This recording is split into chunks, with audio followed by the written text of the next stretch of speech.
All the money we're talking about here is taxpayer money. It belongs to somebody else. It's not our money. And if we can't increase consistently, I mean, if we have to have this ability to expand our government size in such a huge rate, then I think maybe we're missing the point. We can constrain our growth. We're not talking about reductions. We're not talking about Proposition 13 type spending caps like they had in California that caused a lot of problems there. We're talking about allowing it to increase, but to slow down the rate of the increase. And to the point of Leader Saunders, I think that we need to have this because we may not always be in power. That's part of the reason why we need to have this. Thank you very much. And with that, this is the taxpayers' money we're talking about. This is crazy. How can we even be dealing with this? How can it be an issue? The fact is, you're right. It's the taxpayers' money. And you know what? They expect for that money, they expect services.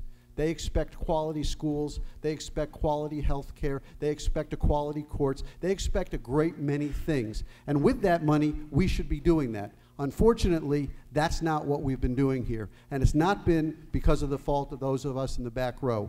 We believe that those in control, those in leadership, have not been able to control themselves. I just think it's amazing that one of the arguments we hear from the back row is that because voters really want limited spending, that's why the majority has brought it. As a matter of fact, Representative, you've got it absolutely right. The people of Florida want this, they're going to vote for it, and we're going to give them that chance.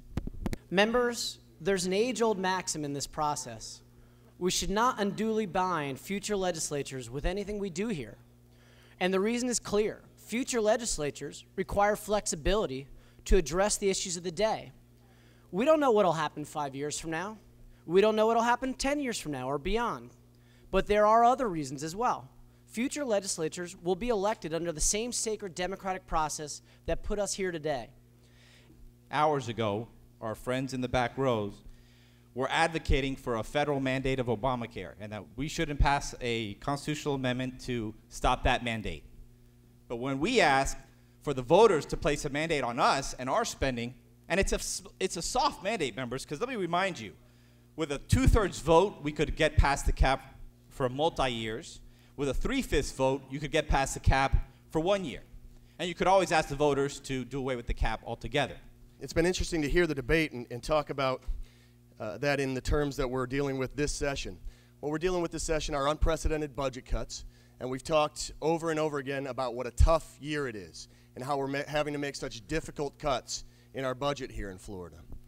And then we're going to turn around and say that we have far too much money, so we need to put a revenue limit on our state government.